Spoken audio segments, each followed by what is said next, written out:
you were employed by this company that you're now in this litigation situation with. Are there areas in your life where you're like, this, I know that this is happening because of that terrible thing that's went down? Is there anything you can share about like where we are and team getting back your name?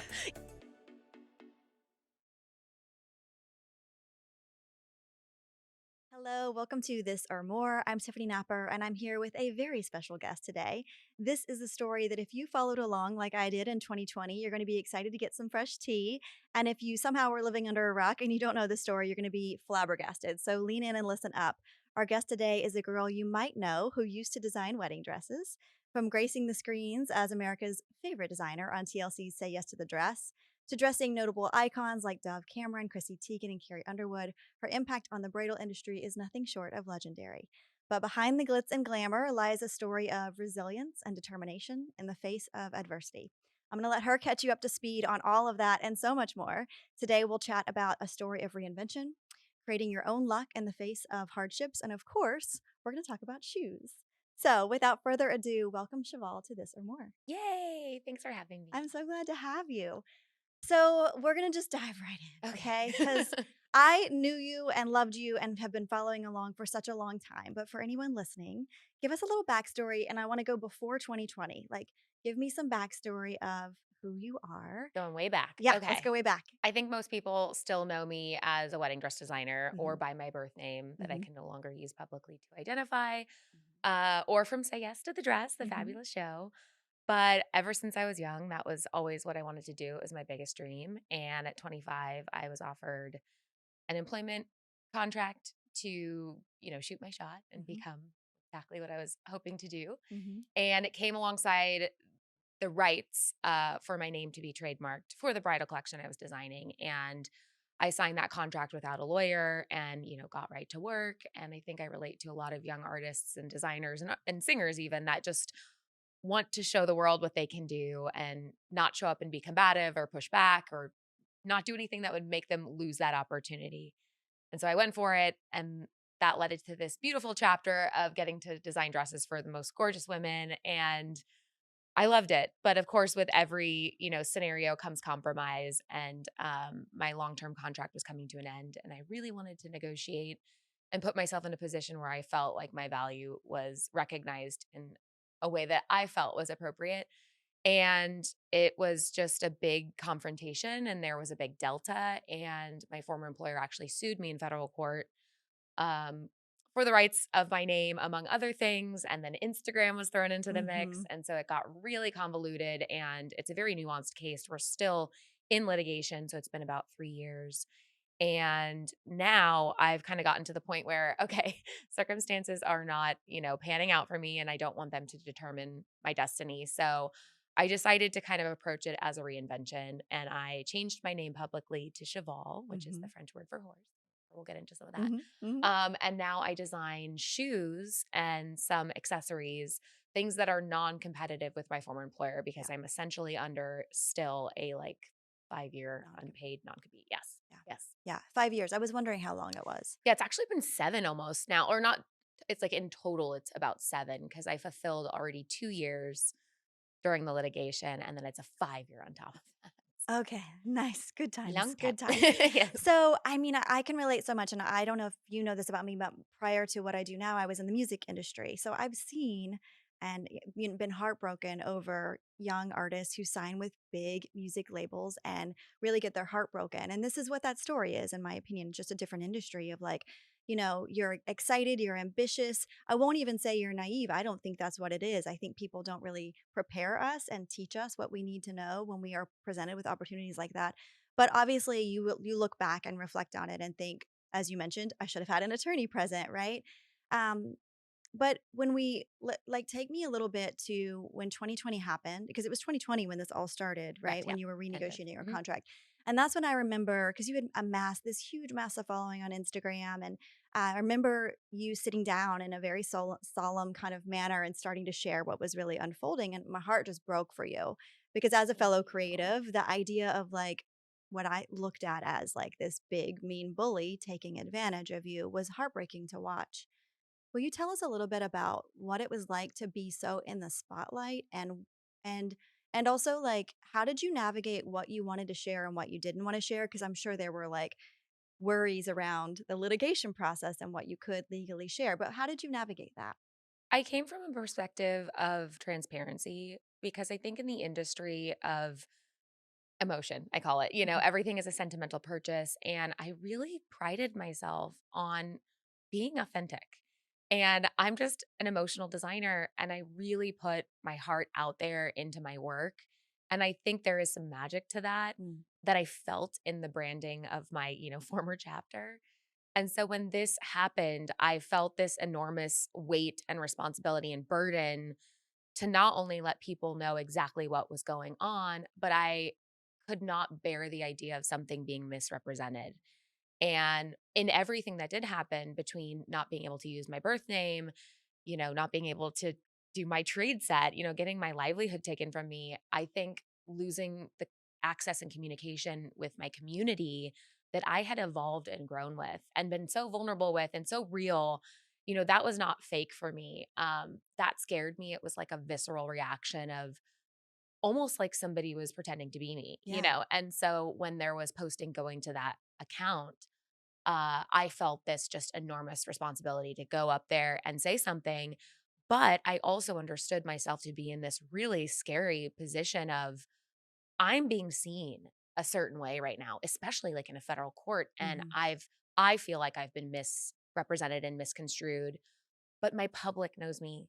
They were there, the stores, the brides, and like I kind of jumped out there on a wing and a prayer that people would rely on those authentic moments as opposed to how things were being creatively spun, Hmm. and all the Yeah. inaccuracies that I felt were being expelled out there. So Yeah. I spoke on it, Yeah. and it was really scary, but I tried to be respectful and I Yeah. did get emotional in it. And I guess it made me feel a sense of freedom, but also putting a problem out into the world and not having a solution for it was an issue for me Sure. because I'm now still in litigation. And so I think our foundation coming out with that is at least opening and continuing that dialogue of how do we protect creators Hmm. and how do we make it so that they don't do what I did, but also I feel like I'm paying almost like a debt for my naivety Mm. and my ignorance, Mm.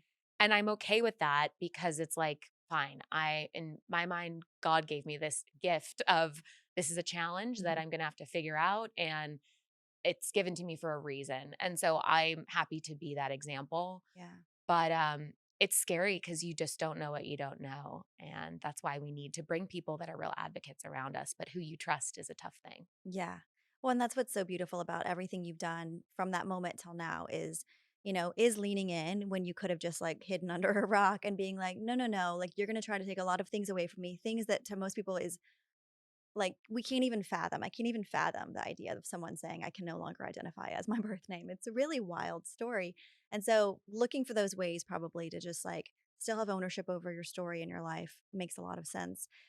I talk a lot about my story of burnout as an entrepreneur. I've been an entrepreneur now since 2011. Prior to that, I was in the music industry in the corporate world. And I talk a lot about my burnout story, and we're going to dive a little bit more into that in a second. But I can only imagine the stress you were under during that initial phase. I know it's still stressful. It's not over yet. Let's not sugarcoat things, but I know it was probably extra stressful in the beginning. Can you talk to us a little bit about how it affected your mental state, your health, your well-being, even just physically? Did you notice things that happened that you've had to be more aware of now moving forward? I definitely manifested some of the stress physically. I was losing hair. Mm. I had like Raynaud's in my like circulation issues. And, Mm. your body takes in emotion, Mhm. so even if you're still showing up and trying to be strong for other people and resilient, you sometimes can't help how it is impacting you. And so for me, I really tried to focus on gratitude exercises, which seems so like woohoo, but like it was important to go for walks and work out and still kind of do things for myself in the unseen hours, even if I wasn't allowed to do things publicly. And, to your point, when you go through something where you can't believe and fathom what is actually happening while it's going Mhm. on, the management of your attention is really important because somebody took action Mhm. and then you have this moment where you get to kind of decide how you're going to respond. Mhm. And I think of like Viktor Frankl and like the Stoics and like, oh, how would they do it? And it's obviously so easier said than done.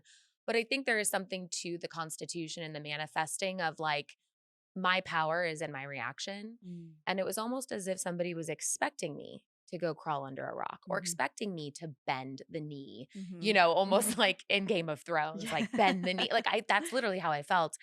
And it almost made me so the combative nature of me that I kept forcing down and being too afraid to stand up for myself just bursted. Like it was like, I am not going to do that. I Yeah. am going to stand up for myself. I'm going to stand up for the truth and my story. And I'm going to stand up for every other person that has ever been in this scenario because I don't think this should have ever happened. Yeah. I just don't. And so I couldn't do nothing, but I also felt a lot of empowerment in saying, I'm going to create my own scenario here for me.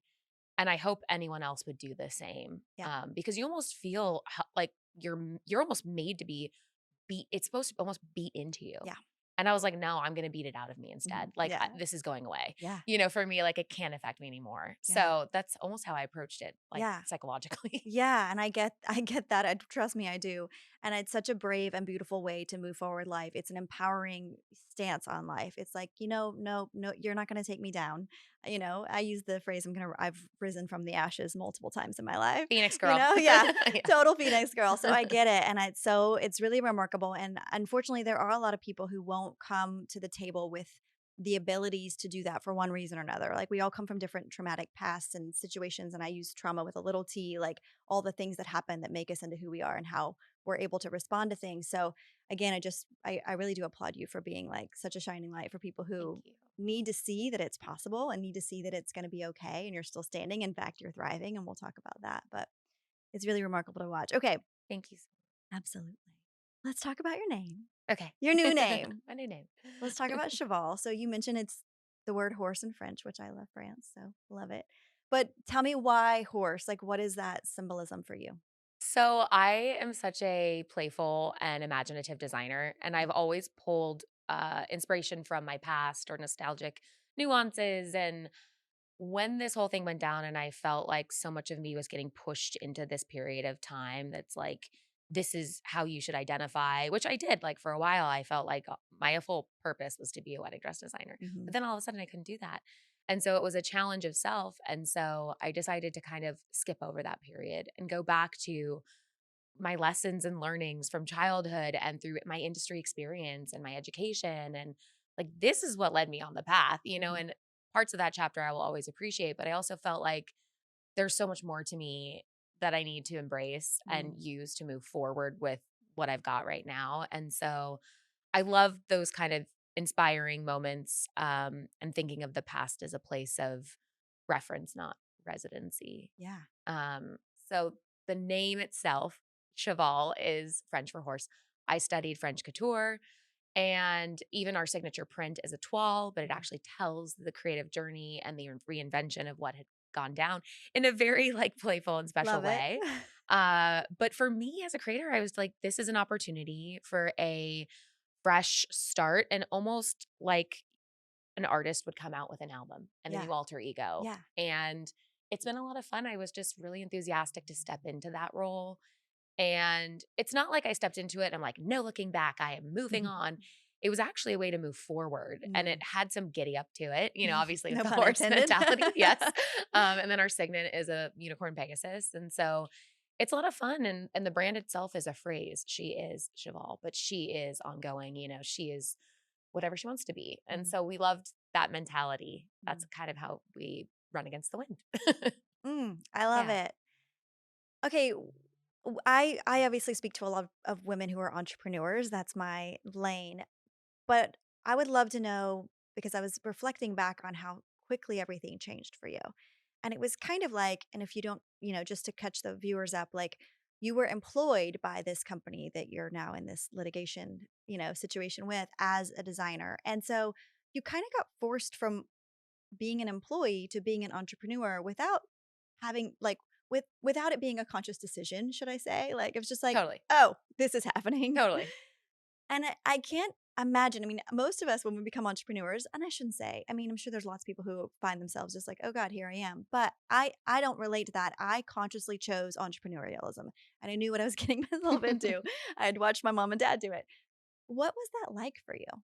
So hard. I am such a creator at heart, and I love being a spokesperson, and I love being a yes girl, Mhm. yes to the everything, yes to the dress, yes to the Yeah. mess, everything. And when I had to be like in the business role, I got a fast track to bootstrapping and realizing how important metrics are and measurements and P&L statements and accounting and all these things. And it's not that I avoided it. I just felt my time was better used Yeah. in the drawing table, like it's better over Fair. here.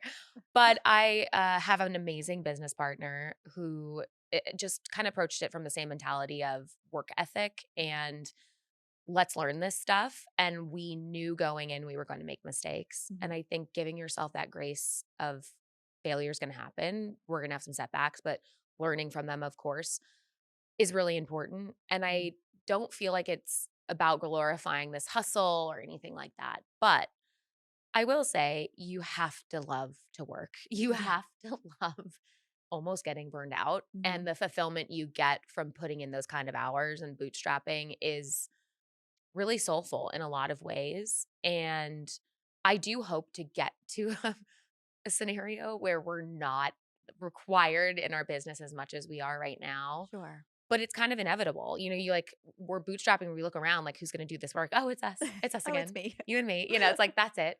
And thank goodness if you have that shared mentality, like you see it as like a real good relationship. So it's wonderful to give acknowledgement and respect to a really strong co-founder and business partner. But yeah, it's a journey in the making and I'm still learning, but I don't know. I still feel like I'm not the best business person. I think that's how we So all feel.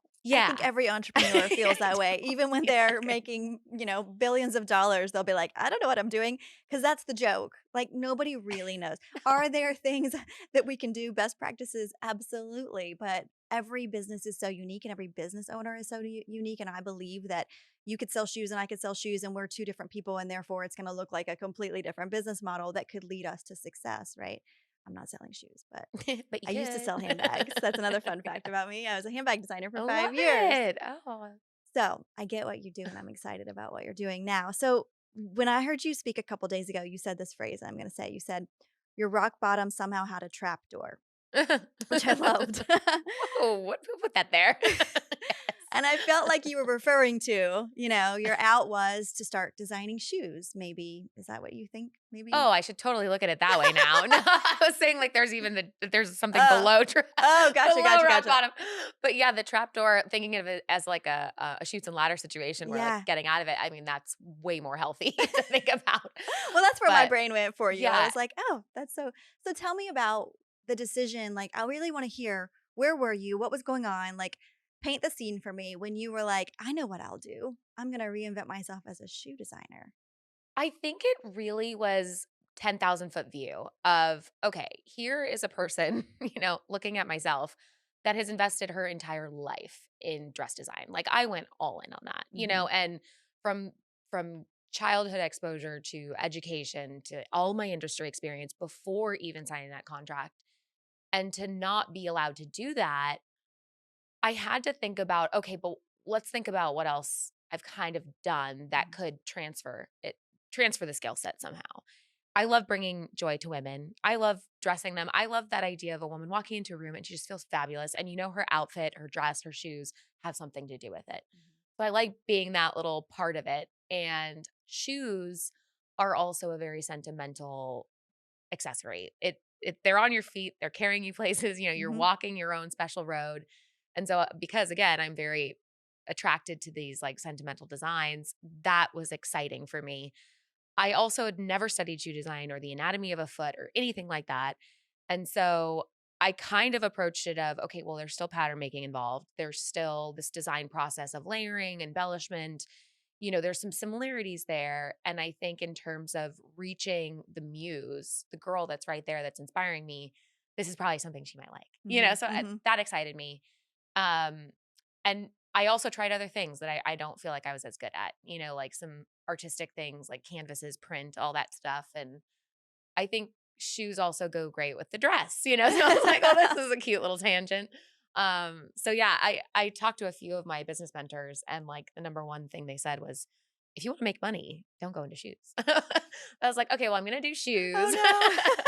But, I think you also have to kind of approach it of what is the real mission. And yes, we need to become profitable and stay alive and stay relevant, but it needed to make sense for me as a creator because I didn't just want to throw myself into something that I didn't feel like I'd have credibility. I think that's real important because artists struggle with confidence all the time. And is this any good? Yeah. And so, at least with shoes, I was like, I think I have something to say here. So let's try it. Yeah. Yeah. Yeah. And it is a different, I'm going to use the word energy, I guess, when you have been really, really successful at one thing. And then now you're going to step into a different like you're going to put on this new thing, and I think about this with musicians all the time obviously, but now I'm going to introduce myself in this new vein, and I don't know if you're going to like it or not. Like that's got to be really scary because you've got so many eyeballs on you. It's so different. I can do something and fail and it's like 20 people saw, but it's a lot more pressure. It is. Like the stumble is scary. I feel society. I feel like society is becoming a lot more accepting Mm, and forthright with the setbacks. yeah. And I love that because I do think when you think about happiness and success, it all goes together. Everything, like the ebbs Yeah. and flows. And really for me, success has been about moving from like mistake to mistake or failure to failure without losing the light and the Yeah. enthusiasm for what I do. Yeah. And a lot of people, I don't think, talk about that. Like, we have so many great podcasts out there, and there's so much great authority and takeaways. But we're also kind of taking advice from people that are on the other side of Hmm. things. And I feel like your mindset is so different when you're on the other side versus when you're still in it. Hmm. And to get up there and say, like, look, I haven't figured it out yet, especially the business part of it, but I am learning. It's a work in progress. And like these are the things that kind of did not work out. Yeah. But here are some things that did. Yeah. So it's like there's a duality there. They need to coexist. And like while I keep saying this, I don't know how many times I'm gonna say it again, but I will. It like the nightmare persists, but so do we. And Yeah. like you run alongside, the grace and the grit go together. Sure. Yeah. Yeah, 100%. So let's talk about it then. What has been your biggest, like, maybe learning curve or uh-oh with being a shoe designer? Shoes. Okay. I would say the biggest learning curve has really been in the inventory management, Mm, size runs, and mm, fittings. mm. That's 3 things, I'm sorry. But, like, when you have a product that is so different from dress design, everything's tailored. Right. Everything after the fact fits the girl. Like, I don't believe you fit the dress should fit you. Yeah. Like, it should work for you, and then it's tailored. Yeah. Whereas a shoe, you really can't tailor a shoe. You can do some tricks with, like, adjustments and things like that, but it's so tough because Mm. you have just as much versatility and diversity in the shape of a woman's foot Mhm. that like my front part of my foot is wide, my heel is wide, I don't like my Yeah. ankle, like there's a lot that goes into it, and so that is still a big like guessing game for us, and Yeah. then like learning how much inventory do we need to buy Mhm. and in what sizes, and it's really a guessing game. Like you can go off of other things on the internet of like, oh well, we bought this many sevens and eights because Mhm. that's our most popular size, but we have a ton of tens too, and like Right. you're just guessing. Yeah. And then you're buying all this inventory and you have to store it and get through it, but then Mhm. you have to turn it over and go to something new. And then you have people that want you to restock. Yeah. And so, like, it's really tough, but Yeah. I appreciate that learning it is a lot of trial and error Yeah. and being smart with your margins and all that. Yeah. And really, we're just setting it to like, let's survive. Let's be in this and let's do it so that we can really build something bigger. Mhm. So that's kind of our mentality, but it's I love tough. that. It's tough. Yeah, and Yeah. to be transparent, that is why I stayed away from shoes. Yeah. So I made handbags, and my Smart. manufacturer was in New Jersey, and he was always like, "We can make." He knew I was a shoe addict. I'm a shoe addict. Oh, I love He you. was like, "We can make shoes, Tiffany. Do you want to make shoes?" He's still on. We're on Facebook friends. I haven't made handbags in since 2017. It's 2024. He still pings me, Tiffany. When do you want to? I miss you. Shoes? I miss Question? you. When do you Shoes? want to? I Or love it. handbags. He would love for me to get back in the game in any regard. And Oh, I'm like, all right, I love you. But he would always tip me with the shoes, and I was like, the idea of having to stock the sizes, handbags is just one size. right. So much Yep. easier. It's already hard Yep. enough. So I hear you. I can only imagine. Yes. That's a Yeah. big learning curve. And the longer you're in it, the more data you'll have. Absolutely. And then, Yeah, but and even your still. community gets Yeah, more, the feedback is so important. sure. It's not scary for us when she's like, "Oh, it doesn't fit," or, "Oh, I wish you had this size." Like, it's Yeah. it's really helpful for us, Yeah. so R&D mode all day, every day. exactly. I'm like, we are in R&D as entrepreneurs, we are in R&D mode all day, every day. It never stops. That's It's right. not like, oh, we're done there. No, it Mm-mm. just continues. I'm going. I love it. Okay, what was you were so when you were in the bridal industry, we were chatting before. You don't live in New York City anymore, but you were in the New York City hustle for quite a while, and in the fashion industry. And I was only in the beauty industry in New York for about a year, but I very vividly remember the hustle and just how insane the grind is by all New Yorkers. Because it's like if you can make it here, you can make it anywhere. Like if you won't do it, somebody else, 10 people behind you are ready to take your spot. So I'm curious how that kind of grind and that season that you were in that in such a like pivotal time of your life, 20s, early 30s. I'm curious how that has impacted how you are operating now as an entrepreneur. And like, did you learn anything from that that you're like, I'm not going to do that? Or I'm so glad I learned that because I need that skill right now? Probably the latter. I appreciate the seasonality of life. Mm, And there are just these beautiful moments that come at the right time and you're in the right mindset or you've got the work ethic for it. And I will always pay my respects to New York City and the years that I got to spend there and just be in it like every day, getting to work and just the environment around you is it's an enigma, but it is like magnetic, it right? is. Yeah. And you're of that age where you can just completely burn the candle at both ends and like, let's see what happens here. So I love that. And I think it's important to really be exposed to levels of stress. Mm, I think stress is a good thing and it definitely lets you kind of push the boundaries a bit. And it's like you need these challenges to know your limits and then you need the limits to know yourself. And so it's like your boundaries can't come really first. You almost like mm, have to get a little burned or you have to like 100%. know where those are to be able to establish them, which sucks because it's like a game of like learning. Yeah. So you have to be a practitioner of Yeah. it. And You have to and touch the fire to you know it do. hurts.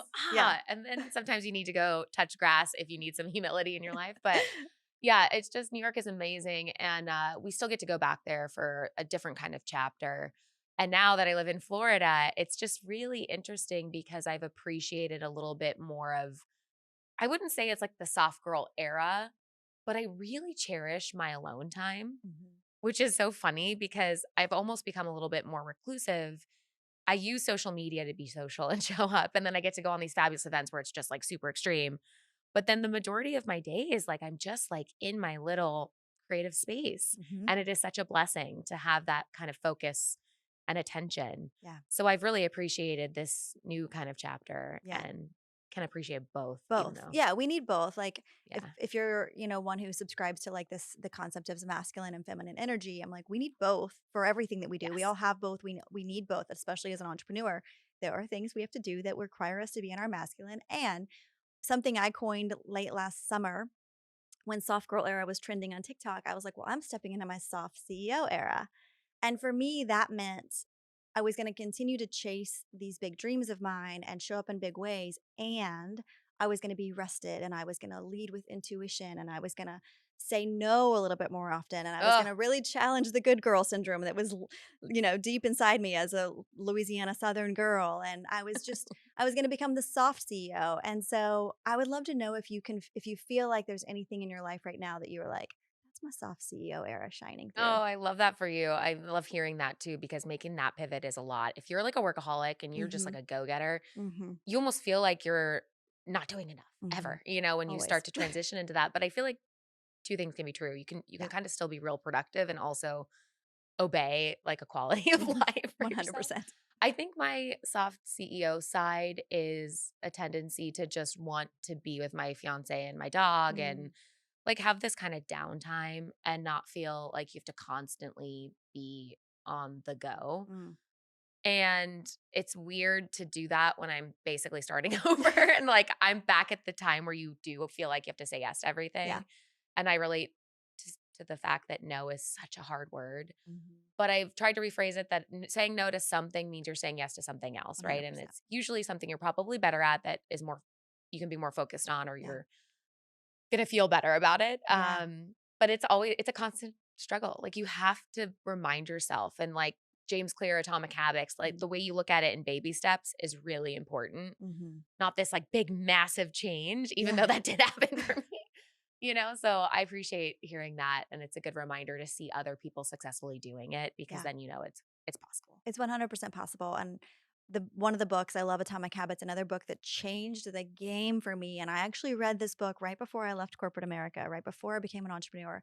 And it's called Essentialism. Have you heard of it? No. So, I'll so add it to my good. list. And what he shares is his story about how when he started holding boundaries and saying, "You know what? I don't need to be in that meeting. Just give me the debrief after." And really like took back control of his time. He became more productive, had bigger wins, and then eventually everyone around him goes, "Oh, you know what? We're going to leave you alone. You actually must know what you're doing because the results spoke for themselves." Oh, that's lovely. So that was kind of my thread going into my soft CEO era was like it's not about not making a big impact. It's about me finally at the age of 44 knowing what the heck I need to do to take care of myself and to make that big impact.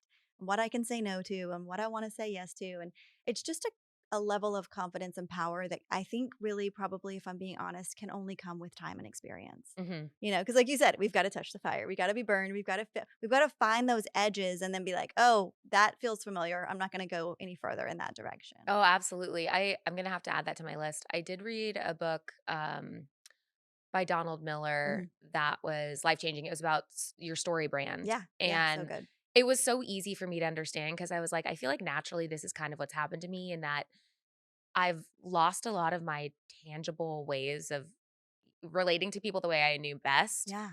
but I have ownership of my story, which has been really helpful in Mhm. just, feeling like I've still got this ownership. Yeah, And that's a message I like to carry on for people. So I'm gonna add a it's so good. yeah. Yeah, it'll really empower you to, like, say no to some meetings. Be like, "You know what? Just kidding. I'm not coming to that Yeah. meeting. Can't make it. Can't make it. Just give me the debrief." Not a thing.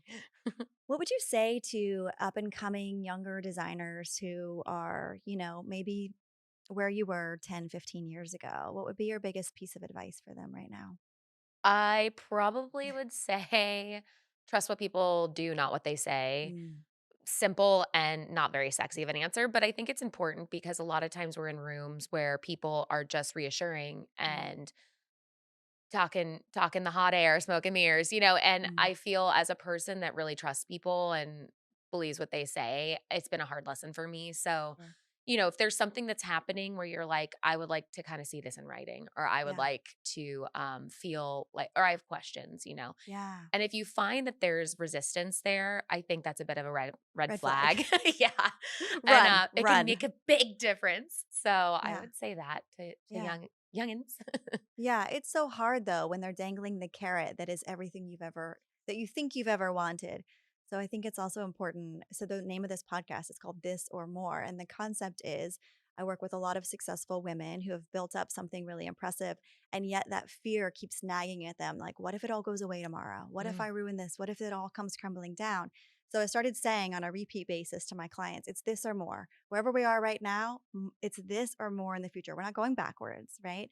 And I think it's a similar concept with young artists who may be feeling that like they're scared to rock the boat, they're scared to stand up for themselves, they're scared to use the voice. I would just encourage you to remember like it's this or more. So if this deal falls through, a better one is on the I horizon. love that. That's a wonderful way to look at it. I think imposter syndrome, which is in that same vein, can be helpful at times, because Mhm. it gives you a bit of humility in that there is something to say, like, it could be gone, like, something could happen. And if it does, you will persist, Yeah. like, you will Yeah. move on, and you will find another way to get ahead, or to still be here and be present and find a Yeah. way to create. So that this or more makes me feel like you can be really mindful still, and not be so worried about what Yeah. could happen, those conspiracy theories we have about ourselves. Mhm. Mhm. So I love Yeah. that. I call them toxic dragons, those little limiting beliefs in your ear that are like, if you mess this up, you're never going to make it. It's like toxic dragon and it's our job to tame the dragon, not slay the dragon. We I love was it. gonna We say, do love we slay that No, no, dragon? no. We tame it. Okay. We make it our best friend. We put cute little rhinestone collars on it and it Absolutely, becomes we our do. bestie. Because it never goes away. We never get to a point where we're like, I don't have any fears and doubts in the world. Bullshit. Like we're always going to have to speak to imposter syndrome. For me, that means I want something bigger or more than where I am now. Hopefully that never stops. I hope so too. Yeah. It's a good thing. It's a Yeah. healthy dose. Yeah. Yeah. Yeah. Yeah. Okay, so we tame the So dragon. we tame the dragons. We learn how to be like, I hear you and you're just hungry. Let me feed you. Sit down. We've Oh, got that's this. great. That's Yeah. great. Yeah. You have a nonprofit that you've started throughout all of this process. And I know that part of your missions and goal there are to pay it forward with your lessons learned. But can you tell us a little bit more about You Might Know a Girl and what your impact you're hoping to make is with that? We really want to just provide advocacy and safeguard the interests of young creators, artists, designers, influencers, whatever stage of their journey they're in, where those big opportunities come or those contracts they don't understand. Mhm. And a lot of deterrents come from either financial burdens where you can't afford a lawyer or you feel like you have to do X to get to Y. Mhm. And I think just sharing our experience and what can happen, Mhm. especially in my case, like you'd never think that this would happen, but it did. So the experience based content I think is important because it's a real adventure through experience and it's a real mistake. And really smart people, they learn from their own mistakes, but I think the wisest will learn from others. Yeah. And that's kind of what we want to do. So we've got three parts to it. It's about providing legal resources or referrals to pro bono or more affordable attorneys and law Mhm. firms. There's a grant that gives money to a young creative or entrepreneur once a year to Mhm. help with anything they could possibly need, but Yeah. especially in safeguarding their interests. Love it. And then the third part is the experience based curriculum and content and sharing those female stories or any stories that can really impact from a vulnerable and like kind of mistake standpoint, Yeah. because those need to be shared and celebrated, not to glorify them or romanticize them, but to champion this idea that you can move forward from it. Yeah. Yeah. Yeah. 100%. I love that so, so much. That's beautiful. Thank you. So I feel like obviously that's a silver lining of what's come out of this, but we talk a lot, and in Japanese culture, there's this concept that when a piece of pottery breaks, they mend it back together with like gold or silver dusted, right? And it becomes a more beautiful object afterwards than it was before. And so I can't help but kind of think about that analogy with your story. And I'm curious if you feel like on the other, even though we're not on the other side of it yet, but here we are, 3, 4, almost 4 years in, like, are there areas in your life where you're like, this, I know that this is happening because of that terrible thing that's went down that we can kind of celebrate and see as like the beauty underneath, if you will? I love that. It's the wear and tear. Wear and tear is such a great word for me, not just because I love upcycling old clothing, but like I think there is something to that of the experience and the wisdom that comes from it and the fortitude. Because when you do go through a trauma or a setback, there's Mhm. a tendency to feel like, well, if it was because of the trauma that I'm stronger, right? Mm. But I think phrasing it in a way that it's like, actually, the trauma made me traumatized. Let's be Yes. honest here. But what it required of me was already in there. Yeah. And these people that showed up for me in my support system, and then having this homage of like, these things were here for a reason. And now they've become stronger for it. And Yeah. so the fortitude that comes, the character building, and then what you go through is not as important as who you become and what you're going through. So Mhm. that's kind of like, am I still a good person? Do I still love sparkle? Even with the darkness? And yes, I am. Yes. So it's like, okay, I'll take Yeah. it. Yeah. Yeah. Yeah. That's beautiful. When you think about your definition of success now, has that changed? Oh, yeah, for sure. And I feel like it's the success for me has been like, I have gone through all this stuff and it has been tough, right? Hmm. And there have been really dark moments. But I feel and I have reinvented, but I feel Hmm. like I haven't lost myself, right? Yeah. I feel like I've actually just rediscovered and discovered more of who I actually am and what I'm not willing to do Mm. and what I am willing to do, even if I'm willing to fail, right? Hmm. And like, okay, then I failed, but I'm going to keep moving on, Yeah. or moving forward. Yeah. So, yeah, I would say that that's kind of success is it's like it's not this big celebratory moment of I've made all this money and I Hmm. have all this stuff to show for it. It's more of like my soul feels pretty good having gone through all of this stuff. And I still feel like I can have resolve in knowing I can still create and I Mm. can still show up for other people just as they've showed up for me. And Mm. it's a really nice harmony of things. Yeah. And the darkness is still there, but, like, Yeah. so is the light. Yeah. Can you catch us up to speed? Is there anything you can share Mm. about like where we are and, you know, Yeah. team getting back your name? Yeah, I mean, it's been oh, I love you.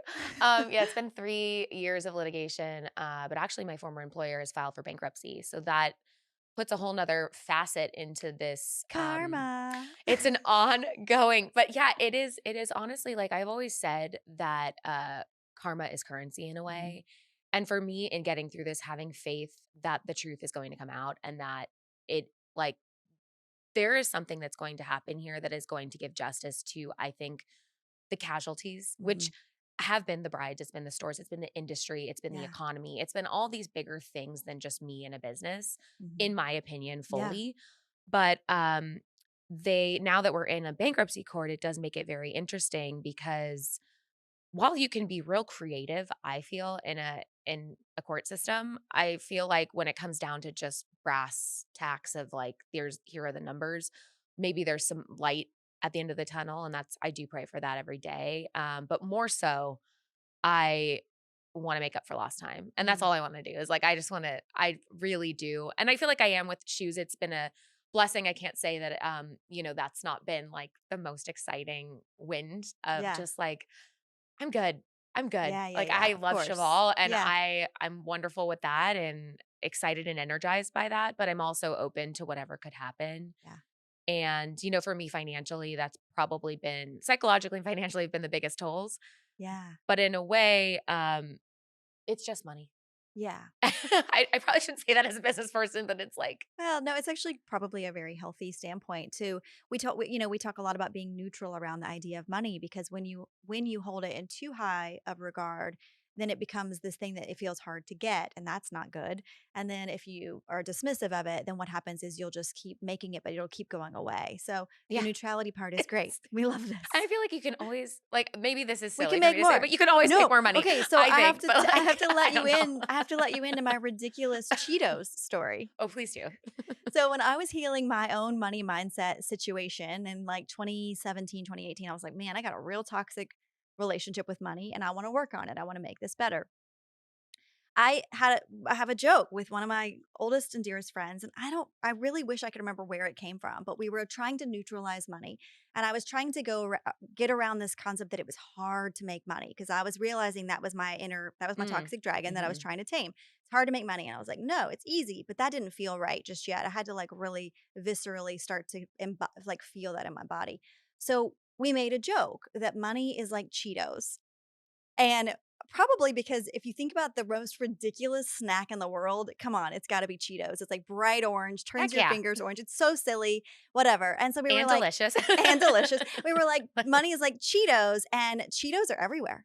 I can walk into the grocery store, Cheetos. I can go into the 7-Eleven or the corner store, Cheetos. I can go into the gas station, Cheetos. So easy. So I started tucking little bags of Cheetos all over my house. I would open my cabinet for my coffee mugs, Cheetos. And I was just trying to get into this motion of like, like money is easy. And so then people Cheese. would send me Cheetos like to my doorstep, or I would do the same to them. If I heard them struggling with money, I'd be like, I got a surprise for you at your door, and it would be a bag of Cheetos. And it's just this like laughable, silly thing, but I swear to you that it helped me get over this idea that money is hard. Yeah, I love that too, and not to say like, I guess I wanna say this in a way that I know it's very important to pay your bills and be a tax-paying Yes. Yes. person, Disclaimer. of course, but I also just feel like having incredible relationships with people and having a gift that you can give Mm, and practice and doing all these things, it's like it's a big picture. mm, And feeling like something is so delicate or that something can be taken so easily and it would just destroy your whole life is right. such a scary mindset to me. Yeah. And so I like the idea of just reminding you that like your opportunities are still there. It Yeah. is not lost for you no matter how old you are, no matter how many setbacks you have.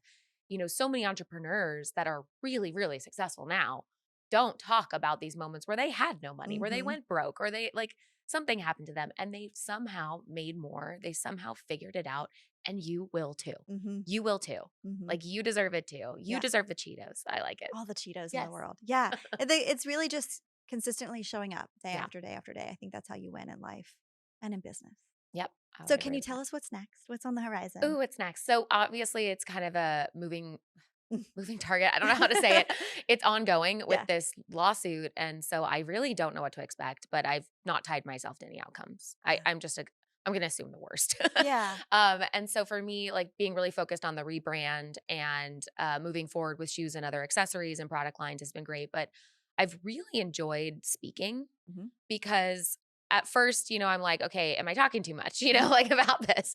But then I was like, I for how many people have been through something similar or felt like they shouldn't have signed a contract or they're under an NDA or a non-compete that's debilitating to their work life, and, you know, having a community that feels a setback that needs to move forward, I think we need to do it together. And Mhm. so sharing the stories and finding a way to talk through it, but then also make actionable things Mhm. happen because so many people stop at information. Sure.